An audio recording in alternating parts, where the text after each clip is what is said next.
Hello, this is Julian with Coffee Reviews, and today we'll be reviewing the Tolima Wash Processed Colombia from SK Coffee. And there's the bag right there.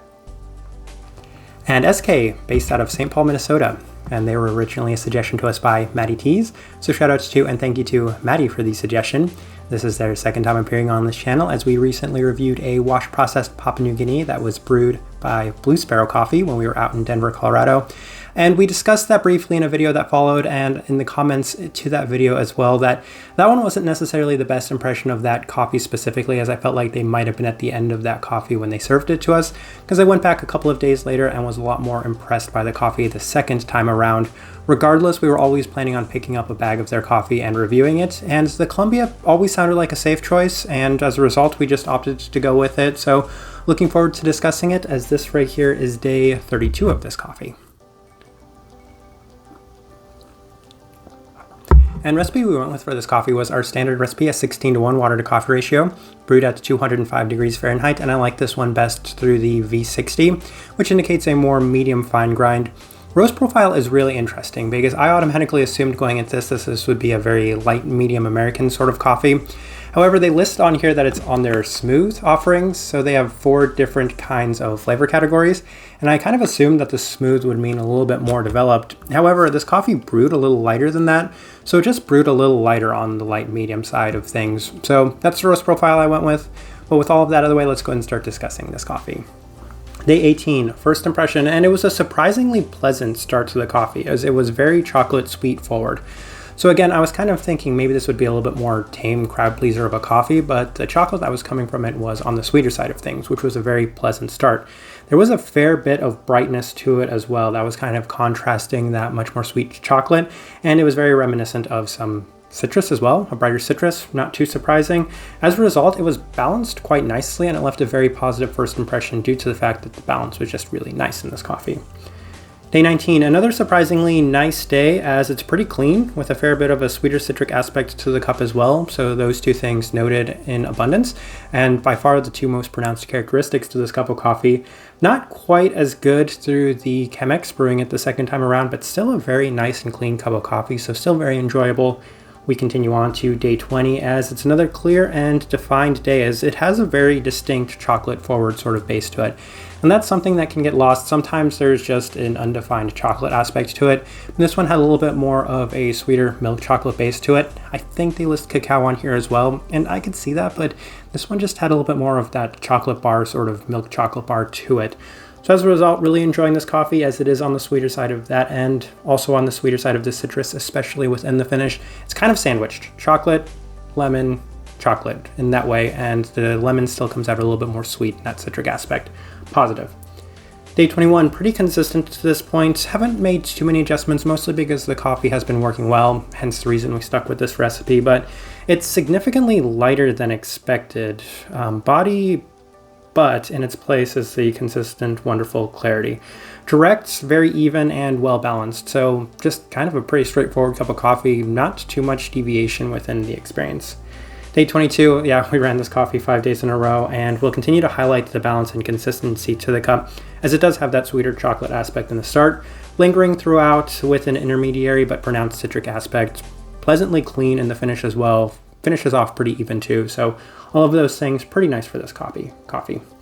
Day 24, perhaps the slightest drop off in sweetness, but a little bit more of this kind of candied lemon as opposed to the more undefined citric aspect that was coming from it, which was a little bit more just kind of a tartar citrus, but this one right here just candied a little bit more in this sense. And while the entire cup may have been slightly less sweet on this day, that part was a little bit more defined. Flavor profile isn't necessarily my preference, but even then I'm enjoying the way that this cup is coming out.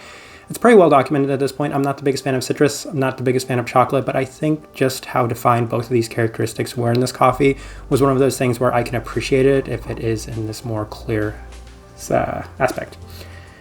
Day 26, still maintaining its semi-milk chocolate-like base. Very little has changed in terms of the flavor profile. The cup remains a consistent crowd pleaser with these slight citric components. So these notes have been pretty consistent and similar throughout, but just a little bit more descriptive with each day, because this coffee, when you're trying it as many times and it's coming out the same, there's some points to be given for a very consistent cup of coffee. This is one of the more consistent cups of coffee I've had in a while.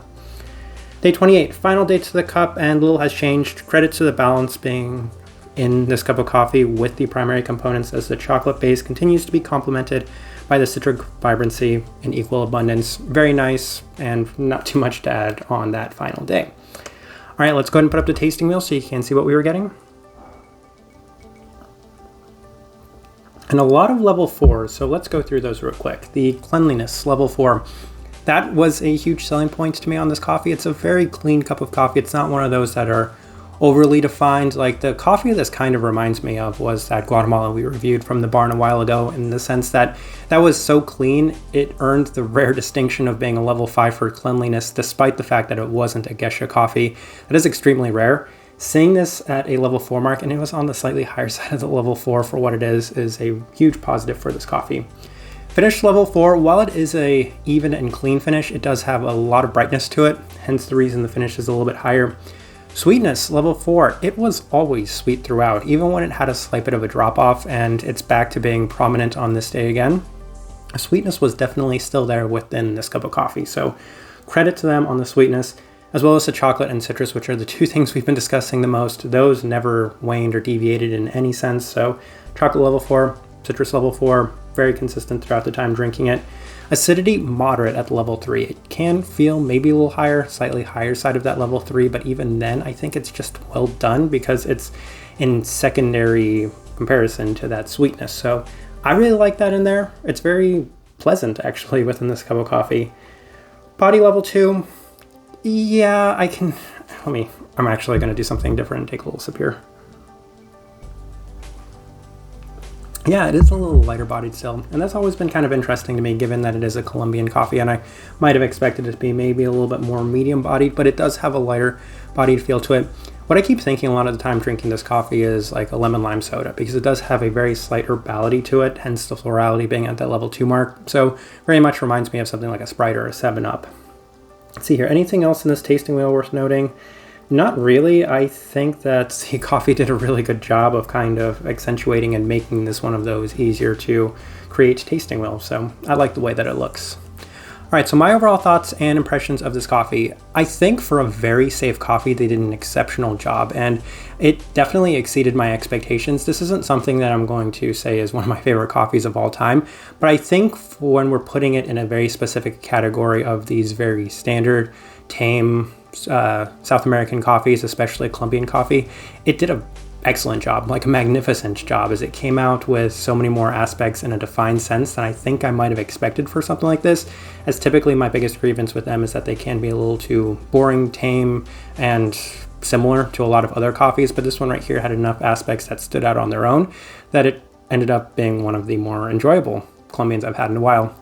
Type of person I would suggest this coffee to, it toes a very interesting line because I'm a very modern coffee drinker. I like my coffees to be a lot more light, but this one still had so many of those traditional characteristics, most distinctly and notably that chocolate base, but at the same time it had a nice secondary contrasting citric aspect to it. So while I would typically want to suggest this to a more traditional coffee drinker, I think it actually skews a little more towards the modern coffee drinker, somebody that needs something to balance out maybe a more wild, experimental, out there coffee with something that's a little bit more safe, even, but well done just overall. I think for the most part, I'll leave the review at that. If you by chance had an opportunity to try this coffee, we'd love to know your thoughts and impressions of it as well. If you're enjoying the content, give this video a like, subscribe if you're not already subscribed. This right here has been a review of the Tolima Wash Process Colombia from SK Coffee. Thank you for watching.